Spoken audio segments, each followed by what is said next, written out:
A Day in the Life of a Dog, Princess sa Bahay Edition. Hala na usab ang intro ko today. Good day everyone, this is a day in my life as a solo parent with 2 kids, 1 human and 1 with paws. Pinasok ako ni Cookie this morning sa kwarto and slept beside me at good luck na lang talaga sa bed sheets ko nito pero sarap na sarap talaga siya og ligid-ligid dyan.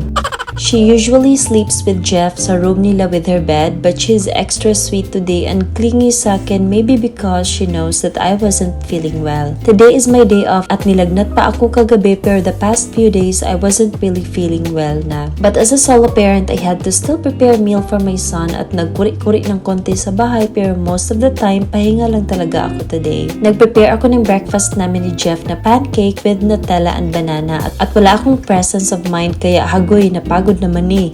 Parang kulang pa ito sa pagkaluto kaya finlip ko na naman at pinagod ng sobra. Gumawa ako ulit at pagod na naman.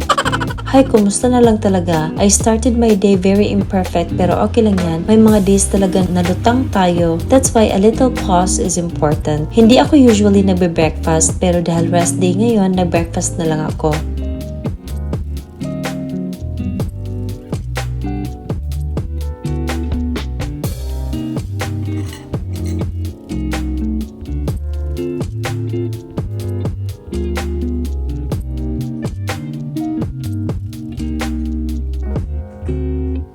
At si Cookie, twice a day lang siya kumakain kaya nakatingin lang yan. I also unboxed some of my parcels that arrived today and most of these are house decor sa TV area ko.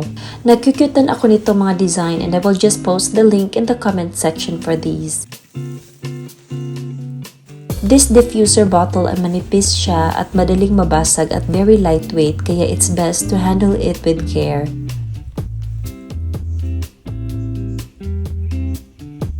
I also unboxed the vase at plastic lang ito kaya very light rin and artificial flowers na nagmamatch sa vision ko.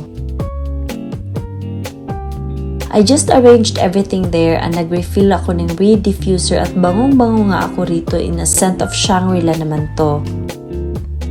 I also bought a fake plant kasi hindi ako magaling mag-alaga ng halaman sa bahay kaya ito na lang muna kasi gusto ko rin ng a little green sa loob ng bahay. Unti-unti na ngang naporma ang TV area ko na dati workstation ko dito. At dahil iba yung pakiramdam ko, nagluto lang ako ng chicken arroz caldo at buti na lang I have the ingredients at home para di na ako mag-order sa labas. Mas gusto ko kasi na ako ang magluto para matansya ko siya according sa gusto kong lasa. Hindi ko makain si Jeff nito kaya this is only for me at nag-prepare na lang ako ng ibang food para sa kanya.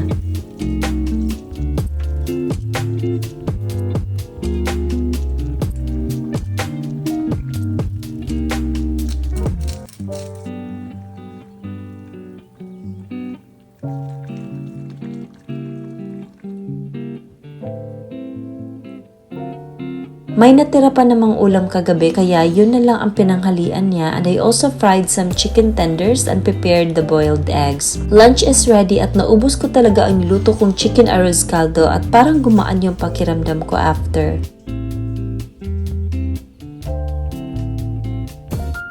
The weather lately is perfect para tumambay lang sa bahay kasi palaging gloomy at umuulan. At ako naman hindi masyadong okay kaya pahinga lang talaga for today. Hanggang sa maghapon na ay nagluto na lang ako ng pangmadali ang dinner namin ni Jeff na pepper lunch at wala nang sukod-sukod sa ingredients niyan. Tinatansya ko na lang kung feel ko sakto na.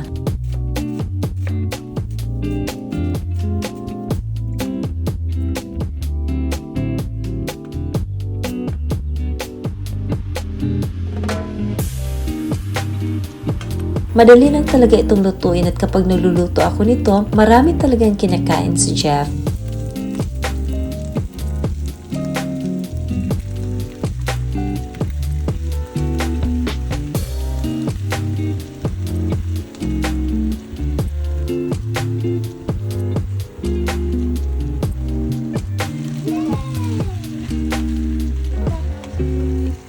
I also prepared avocados kasi hinog na rin siya at tamang-tama kasi I need to eat more fruits today.